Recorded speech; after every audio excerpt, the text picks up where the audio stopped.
Welcome back to the latest episode of the We Grow Together podcast. I'm so excited to bring you Patricia Mae Olson.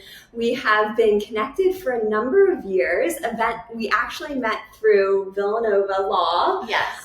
Both dating folks who attended Villanova Law. And I think I went up to you. Did I go up to you and say, I love your shoes so much? Yeah. I love hyping up someone who has great fashion because when I see it, I just love expressing to someone how much I appreciate the thought, the energy, the intention that went into executing a beautiful fashion moment. So you stood out to me so much in that moment.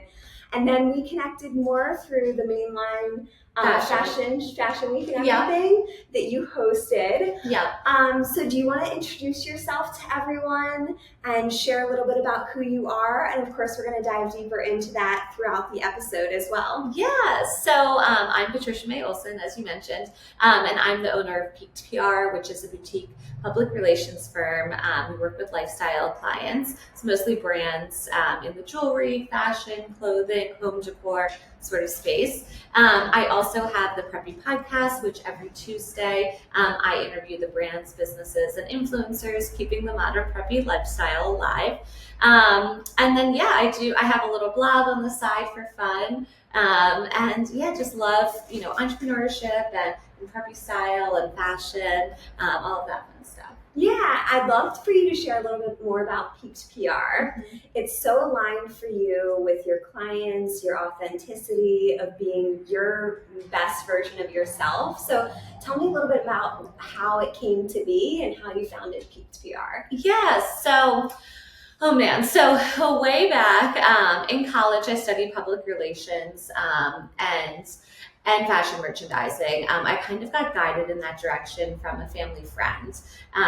They thought I would be good studying that. I had strong writing skills, and I had an interest in fashion, but I didn't want to be a fashion designer necessarily. So I'm really lucky that someone suggested going into PR. So I studied at Immaculata University right down the road. And during my time there, I internships in larger firms, smaller firms, more fashion related, more outside of the fashion realm. And then when it came time for graduation, it was like not the best economy, probably similar to today. It was also a big political year. So I started initially outside of college freelancing on political campaigns doing PR, which I don't think a lot of people know. I had no idea. But I would say if I wasn't in fashion and lifestyle PR, I'd probably go into politics and helping in PR in that sense. It's just a really exciting, fun, always changing sort of side of PR. But while I was freelancing, kind of helping some political campaigns, I got a job in an agency in Center City, Quaker City Mercantile. So I was a PR coordinator there. They focused mostly on alcohol and liquor brands, so Hendrick's Gin, Narragansett Beer, all of that. But when I got hired there, since I already was kind of doing something on my own, I had in my contract that I'd be able to freelance on the side, which I think is really smart. Anyone listening, sort of so brilliant. Yeah, in getting into their career journey. If you're interested in doing something on your own, I think being able to have that in that contract and in that deal when you get hired is really important because it wasn't a conflict of interest then. And that's the best point, that you have the biggest negotiating power. So if you're unfamiliar with dynamics of hiring, you have the most negotiation power before you're hired. That's when they want you. Mm-hmm. That's when you have the ability to really ask for what you want. And I think some people are really afraid of that coming off unprofessionally or asking too much and everything. And it's really important to be transparent and then not have any fear when you're working on side projects that it's going to impact your career. I think that stress around that would be way, way more overwhelming than it would be to just ask and get that permission and have it written in a contract for sure. Yeah, no, definitely. I'm so impressed with myself that I thought even to do that at such a young age. But I think, I always wanted to own my own business. I grew up, watching my grandfather who had his own business. So I think I always knew I wanted to be an entrepreneur. I just didn't necessarily know when or how. So I was at Quaker City Mercantile. I was freelancing on the side then, kind of building up a client base of more fashion-related clients.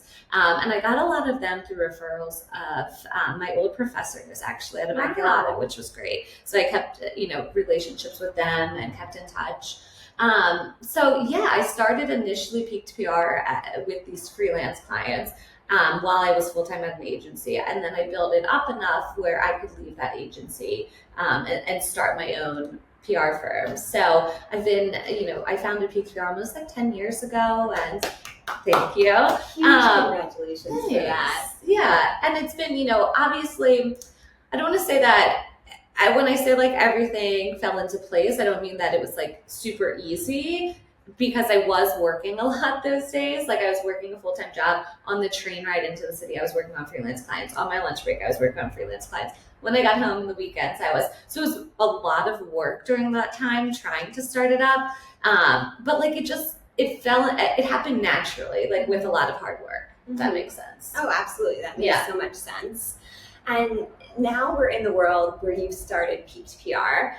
And when you first went out on your own, were you taking any clients that wanted to work with you? Were you selective about your clients? Because you've built such an aligned, authentic business with a very concentrated group of clients in a very holistic you way, like who are very uniquely you. Yeah. So was that something that you built over time, or was that something that you from the get-go were like, I have the client in mind who I want to work with, and that's who I'm gonna... Yeah, I definitely had a client in mind that I wanted to work with. And luckily with my business, I got a lot of other clients from referrals of existing clients. So naturally, everyone kind of had a similar aesthetic then. When you're starting off, it's hard because I feel like you kind of, I wouldn't say you have to lowball yourself, but of course there were times where, I probably could have asked for more, but I didn't, just because I really wanted to work with that client. I think everything happens for a reason. And so I was very strategic on who I was taking on, but probably, more lenient that at the beginning of what that looked like in terms of our setup and payment and stuff, because I knew what I wanted to be known for, like what type of realm in PR, which most of my clients, they're happy lifestyle brands. They're colorful. They're somewhat preppy. So I think people know of me for that. And so I get clients that are similar to that. And also working with press and editors, they can come to me kind of looking for a certain aesthetic too, which is nice. Yeah, absolutely. I think a lot of people are afraid to niche down and really be known for something. They want to be the person that everybody can go to. Yeah. And it takes a lot of courage to be the person that you authentically are and show up in the world in that way and be like, I'm creating a world around me and I'm connecting with people in this world, and that's enough for me. Yeah. Yeah, I think it definitely is hard because, of course, if I said yes to everyone, I could be a gazillionaire, who knows? But I think it's true, like staying authentic to my personal brand too is important to me. And I think when I'm working with a client that I actually am, their customer, I believe, I buy, I would shop it, even if they weren't a client of mine, it makes my job so much easier and more natural and authentic and enjoyable. So I do really try to work with clients that there's someone that I would naturally just buy and be a consumer of. That makes so much sense. When you've been building your business, you're also building your life at the same time. And I think that as a female entrepreneur, that dynamic sometimes looks different than most people would expect.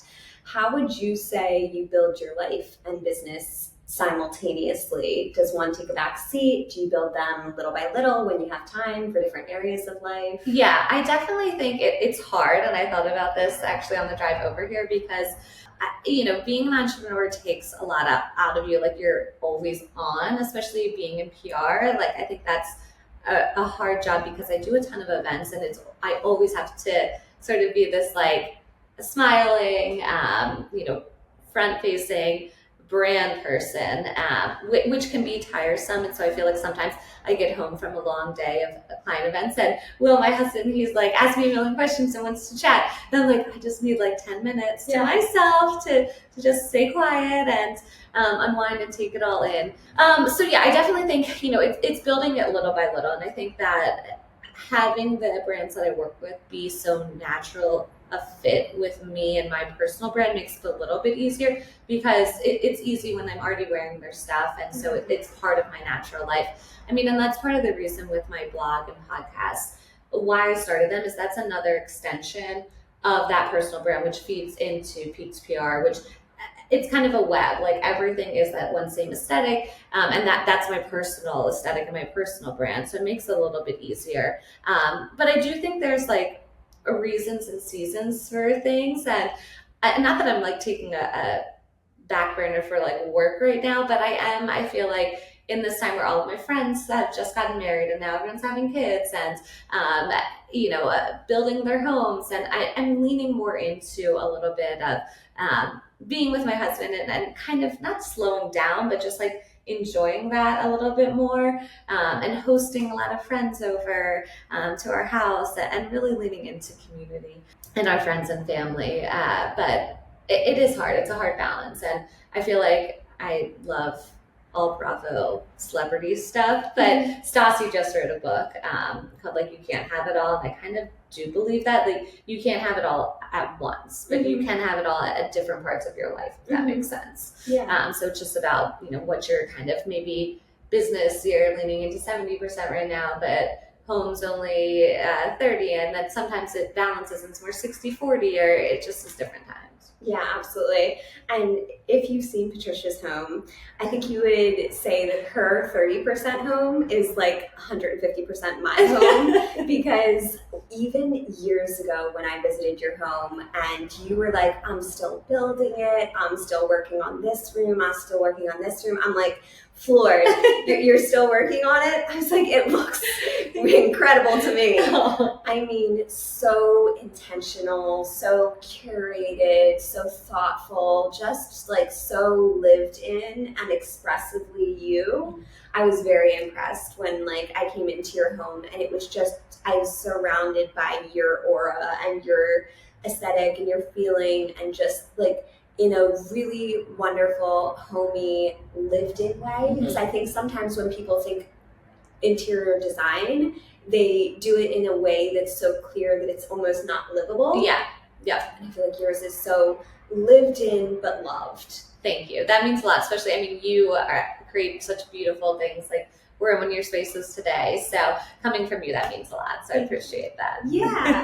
And you are a host with the most, for sure. When we were doing planning meetings for Mainline Fashion Week and everything, you just had the spreads and all the things. So, as a little segue into how you enjoy spending your time, when you're thinking of, I want to host, I want to have friends over, what does that process look like for you? Yeah. I mean, anyone that knows me, or if you follow me on social media, I love to host things.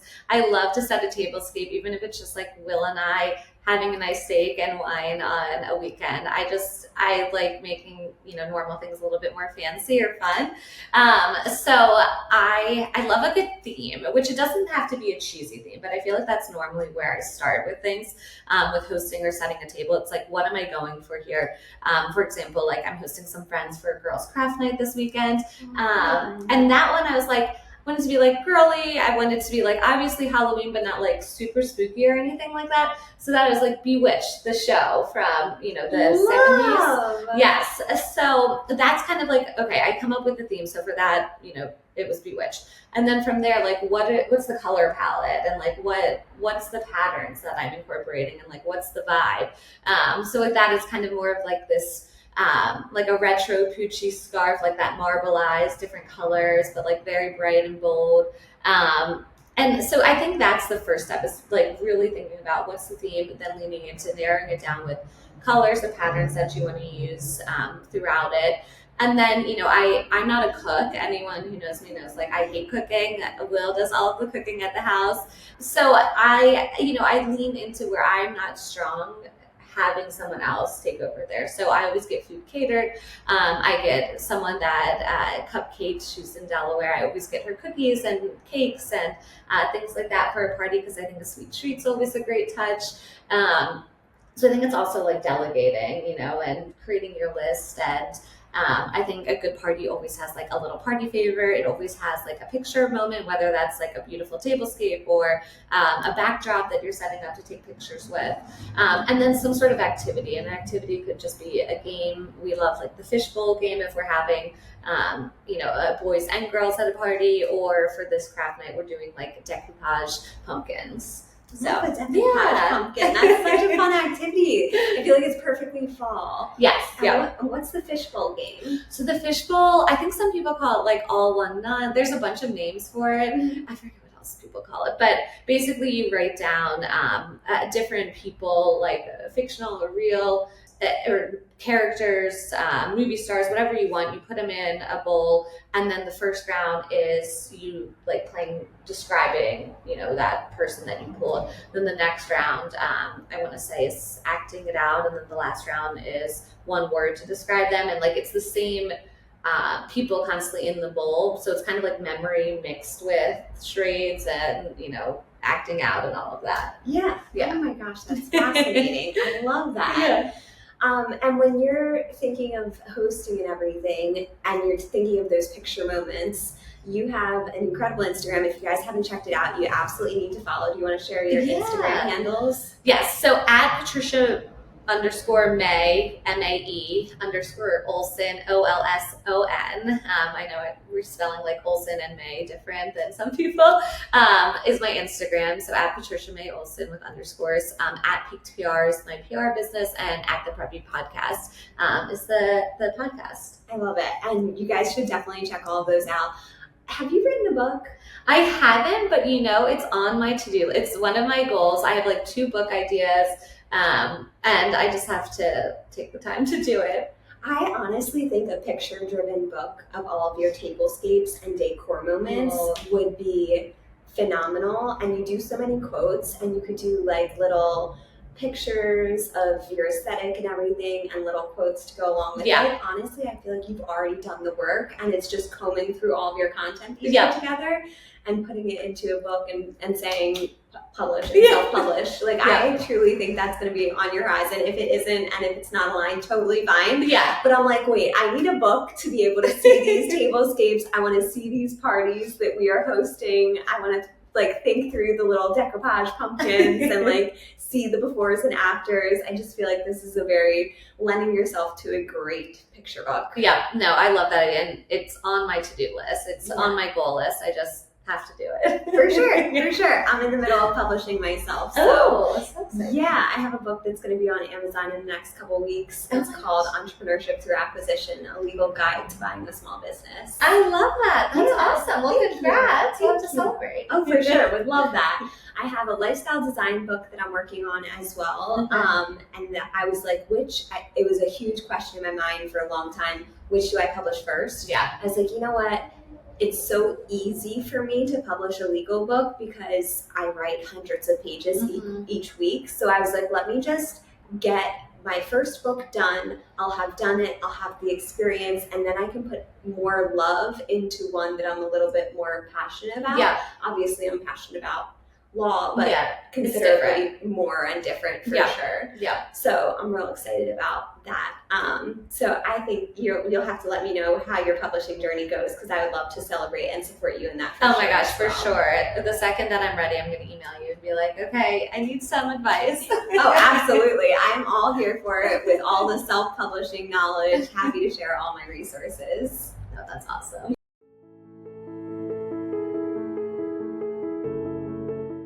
Discover Flourish Co-working Space, where your best ideas come to life in a lush, sustainable, and inspiring environment. Nestled in the heart of Westchester, Pennsylvania, Flourish is more than a workspace.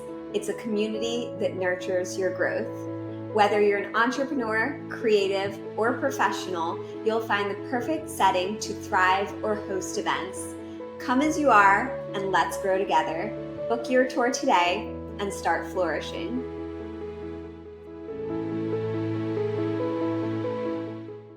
So speaking of celebrations, we have an incredible one coming up. Is it next week or the week following? 2 weeks. 2 weeks, yes. 2 weeks. Yes. So we've both been awarded Power Women of the Year by Mainline Today magazine, which I think is such an incredible feat. And you were just mentioning it. I'm like, oh my gosh, I haven't even seen the magazine. I need to see the magazine. I should have brought it. I know, right? I mean, I need to just go buy it for sure. But I'm really so proud of you for achieving that in your career. I know for me, it feels absolutely incredible. It was so awesome seeing that we were co-honorees. Yes. I just love that we have both been entrepreneurs and working at this, and to see the community recognizing all the work that we've put into the community, I think is a really rewarding feeling. No, 1,000%. I mean, congrats to you too. And it was so funny because I think right before it came out, I was at Wayvine, and Gina, the editor, she messaged me and she was like, oh, Laura, and mentioned, I was like, I know Laura, I've known her for years. But so it was so great, for us to both be recognized in that publication. It's been a goal of mine since I was young. I mean, I feel like since I was in college, I had been reading Mainline Today, and I have attended many of the Power Women lunches, and I'm just so excited and so honored. Absolutely, me as well. And I think that it's something that you have done to reach that level of accolade in your career is really how you've been so involved in the community, whether it be attending Power Women Summits or being a leader at various organizations and events and everything. Can you talk a little bit more about how you approach your community involvement and leadership and what's meaningful for you? Yeah, definitely. I mean, so I'm third generation from Unionville, so I am born and raised, and went to the same high school as both my parents and my grandfather. So I just feel a deep connection with this area, and I have no plans to move it necessarily. So I think we live in such an amazing area. And I love being part of it in any way that I can. So there's various organizations and committees that I'm on the boards for, or I'm on committees. One of them's Help Us Adopt. That is every fall they have a gala, which actually is the same day as Power Women, just later that night. Oh wow! Yes, I'm going to be busy that day. But even little things like Unionville always has a community fair, which I think is sort of a dying art. And I love it. I know, I love it so much. Yes. So attending things like that and supporting things like that, I think is so important because those are things that make this area so special too. And I love supporting local businesses, shopping at local boutiques. Will and I, we laugh because sometimes we'll spend our Saturdays going to Carlino's, going to the French market in Westchester too, going to get pastries in Kennett, and we'll get home and we're like, oh my gosh, it's all local stuff that we have here. I think that's so important is, you can join committees and attend events, but you could also just do something small like shopping local and supporting, a local farmer by buying their produce. So, and it was so sweet. Patricia mentioned to me right before we started podcasting that she already has checked out Wayvine Kennett Square. We've been open for just about a month. So to me, to know that you stopped by and checked it out and supported it, that means so much to us. Yeah. And I know that means so much to everybody locally as a small business owner ourselves. Yeah. I'm actually going to be doing a podcast all about shopping local because I love using my money to infuse it into businesses. To me, my money, my time, my attention is, I want to direct that in a way that's going to benefit our local community. Yeah, I think that's something that we both have in common. We love entrepreneurship. I think that's the reason we started our business, but I love supporting other entrepreneurs and hearing their journey, you with the podcast, me with my podcast. I just think entrepreneurship is such it's a hard thing to do, and it's so unique. I was at a conference, and I don't know if this is actual fact, but they said only 16% of the U.S. population are entrepreneurs, and I was like, that's insane. That's 16%. Yeah. I guess that makes sense, but it seems shocking, right? And something like that, just supporting entrepreneurs and entrepreneurship and local small business is so important. Absolutely. As much as you can with everything from shopping for the holidays and everything like that. It's so Wonderful that you're able to do that. Shop small, shop local. Fully believe that. Yep. Speaking of the holiday season, this is coming into your busiest season of the year. Yes. So what are, some tips for business owners that are going into this season and hoping to capitalize it? Mm-hmm. And then I follow on is, what are some tips as a consumer that you love to help yourself navigate this season? Yeah. Oh my gosh, it's so busy. My November and December, I travel a ton for work. In terms of a business, making the most out of it, I know people owning a business, whether it's online or it's an in-person sort of brick and mortar situation. I think just staying organized, first of all, staying on top of your order so that they come in and out the door smoothly. I think customer service is so important too. And even if you just have an online business, or even if you have a service-based business versus a product-based business, I think we're seeing a lot more people really leaning in and valuing customer service. And it could be something so simple. I love getting a lot of snail mail now. I've seen catalogs are coming back a lot. Yeah. Or I love when a business puts a little note in my order, or a local store if they're doing some sort of customer appreciation thing, whether it's a little gift with purchase or anything like that. I think that really can elevate your business and make someone want to shop and support you versus somewhere else, is really that level of customer service. In terms of being a consumer, I've already started my Christmas shopping. Have you? Yes. Do you have a list? Do you have it organized? No, you know what you're gonna buy? I always do have a list on my phone once I start buying to know what I've already bought, so I'm not duplicating things.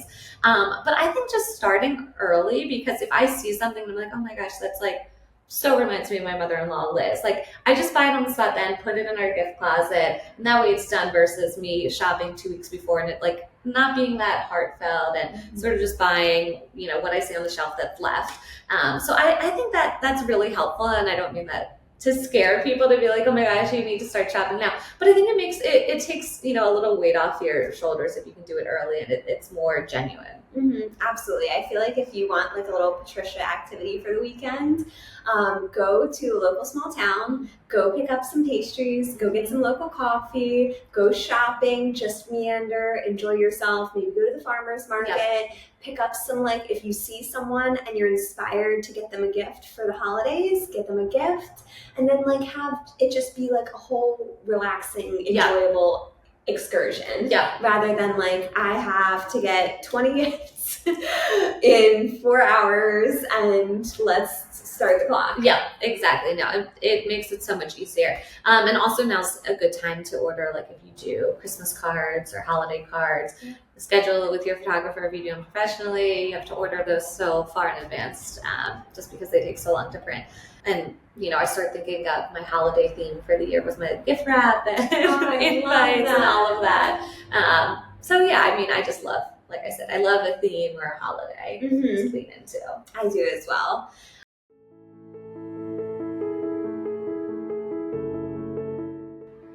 Discover the magic of Ethereal Farms, nestled in the heart of the rolling hills and draping forests of Chester County, Pennsylvania's wine country. Our luxury accommodations and tranquil landscapes provide the perfect escape from the hustle and bustle of everyday life.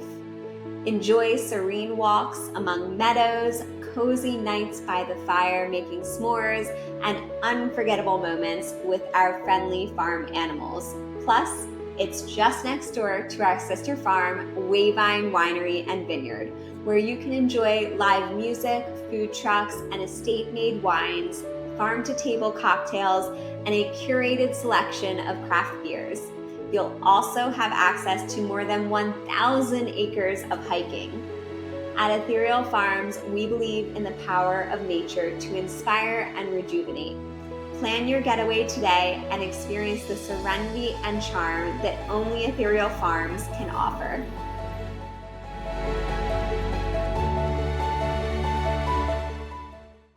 And then also kind of continuing on to that, because it's your busy season, do you have rules of the road for yourself to keep yourself sane and healthy and well and enjoying life through and enjoying the holidays through your busy season. I think a lot of people tend to be like a busy season for work while also wanting it to be the most fulfilling personally. Yeah, I mean, I fall into that. I'm pretty bad at that because I want to do all the things, like all the holiday related things.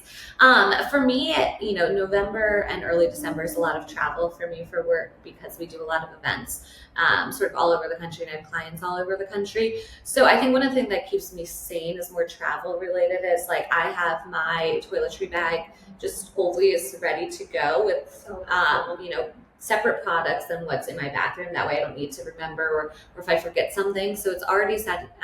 Even my little carry-on tote bag, I have that always ready with things that I need. So I bring a shawl on the plane, so it always has like a little shawl. It always has, I keep a little medicine pouch too ready to go in my bag.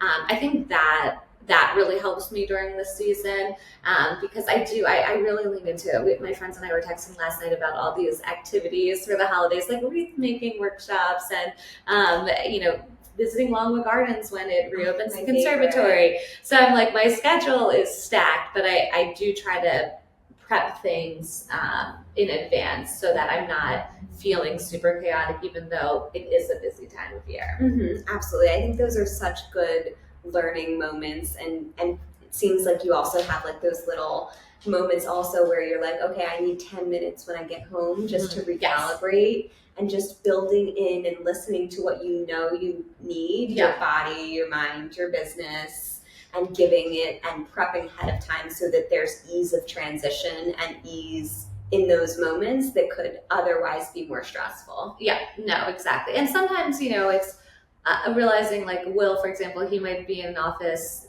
all day, not really talking to someone and just doing a bunch of emails. So realizing like for our relationship, like, okay, even though I might just want to sit on my phone and scroll tonight and, watch mindless TV and not do anything, like it's important for us to spend time together. So like, okay, I'll watch, right now we watched a scary movie 2 nights ago, which isn't necessarily my favorite, but I'll do it. And just prioritizing, those relationships too, I think, in that time with that special person who helps you, relax and feel at home. Absolutely.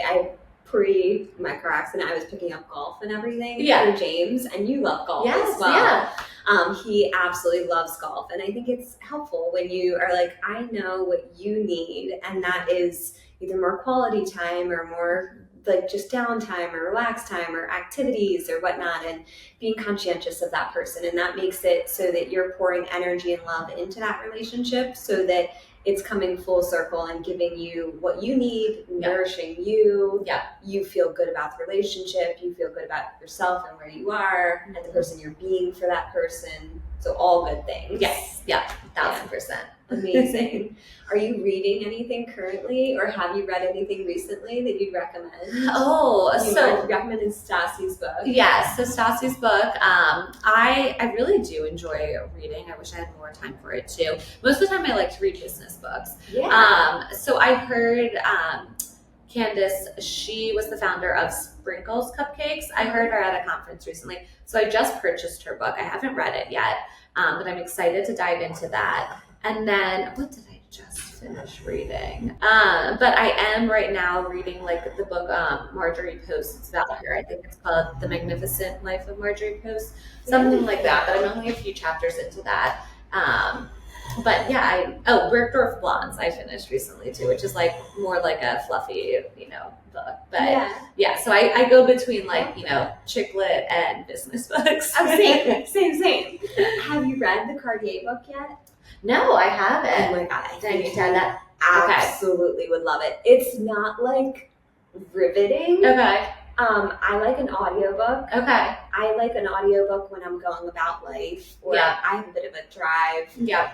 So if you're traveling and like an audiobook, you don't want to be paging through, but it's good. It is so rich in detail of history and the development of the brand and marketing and positioning. And if you like business, and I know you love all of these lifestyle components as well, so I think you would really love it. I'm putting that on my list. I love those sorts of books. I mean, I think my favorite ones that I've read, I loved By Invitation Only, which is how Guilt Group that got started. Ooh. That's a good one. You have good recs. Yeah, if anyone needs, I have like a whole bookshelf in my office of business books like that. The Glitter Plan too was a good one, with how they started Juicy Couture and like how that fell also, like rose and fell. What else are some of my favorite ones? Those are definitely two of my favorites. I love Lydia Finette. She was like an auctioneer with Christie's, and she has two books. That sounds fascinating. Yeah, I think the one is The Most Confident Woman in the Room Is You, or something like that. Hers are great too. So if anyone wants any business book recs, I'm happy to send them some more. But yeah. I love that. Have you read, doesn't Bethany Frankel have a book? I think she does. I think she does. I recently am on a Bethany Frankel kick. Okay. Have you seen her TikTok? Yes, I know. She like loves the beauty reviews, and she's fascinating.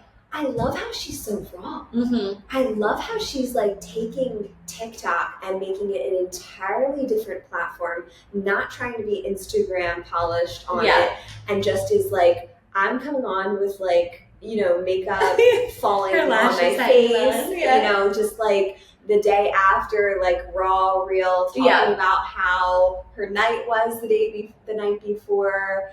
I just think that it's fascinating, and she mixes in, it's so interesting because she mixes in very brilliant business points into mundane topics of just everyday like gossip. It's fascinating to see how her mind works. I know, she is just like such an interesting person, and absolutely. Such a great businesswoman with all the businesses she's created, and I'm a huge Housewives fan, so I feel like people always ask me my favorite housewives, and I have different ones for different reasons, and I would say her in terms of like business and entrepreneurship. Like, she is just such a girl boss. I thought it was incredible. She was talking about some contracts that she was negotiating, like in her coffee chats. I freaking love.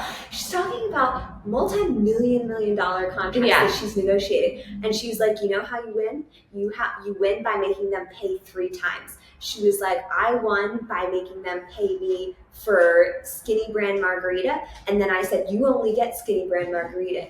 I am not giving you Skinny Brand. And so then when other people wanted to do Skinny Brand, like her popcorn has, or like condiments, I think she has as well. So like anytime, now she's getting paid a second time.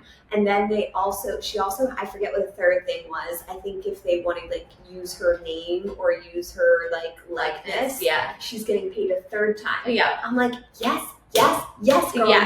Like, I don't know who's telling you this, but I am on fire, so excited that 1, you thought of all these things, and 2, that you're sharing them with people. Not many people do. No. And she's so good at that. She is so raw and like so herself, and she like doesn't care what people think. Which is amazing. Yes. And she just did the L'Oreal fashion show. Did you see that? Yeah, her walk that everyone was making fun of. But like, she's like, whatever. And she's like, I own it. She's like, I wanted to walk like a giraffe. Like, I wore like 7-inch heels to walk like a giraffe and to feel beautiful. And I don't care what you guys think. And I'm like, yes. We need more. We need that confidence. Yes. Everyone needs that. Yes. I love it. And so in addition to what you're reading, is there anything that you would share, like things that you've done in your life or business, or just like overall tip that you want people to take away from this conversation? One of my favorite things to say is you create your own luck. So like, I believe, I'm lucky and I'm blessed in some sense, but it really is like you create your own luck and opportunities. So whatever you want, I think anyone can be anything they want and do anything they want. You just have to put in the work, like show up, be there, put yourself out there. So that's my motto with everything, is like create your own luck. Like if something's not happening, then like ask someone else or go somewhere else and make it happen. Like create your own luck and opportunities. Absolutely. I am so excited for this conversation. Patricia, you're amazing. So proud of you and everything that you've accomplished in your life and business. So excited to celebrate you at the Power Women Summit. So if you have a happy, colorful lifestyle design brand, a little bit preppy, be sure to reach out to Patricia. She's phenomenal with Peaked PR. If you want to talk lifestyle, Bravo, preppiness, check out the Instagram, the podcast. And if you want to share one more time, we're going to have it in the show notes, but if you want to share one more time how everyone can connect with you. Yeah. Love that. Of course. So it's at Patricia_Mae_ Olson at Peaked PR, like to pique someone's interest. So PIQUED PR at the Preppy Podcast. And then you can find me, patriciamaeolson.com. From there, you can get to the PR website, you can get to the podcast, and see some tablescapes and things like that. I love it. I think you should all go check out Patricia. She is absolutely amazing, doing so many wonderful things in the community and globally as well with her brands. She's truly inspiring. Her quotes are beautiful, amazing. Her tablescapes are so incredibly aesthetic and beautiful. So definitely check her out. Thank you so much, everyone, for joining us for the We Grow Together podcast. It would mean the world to us if you gave us a 5-star review and shared it on social media. Tag Patricia, tag myself. Let her know how amazing she is. But we will see you in the next episode of the We Grow Together podcast. Thank you.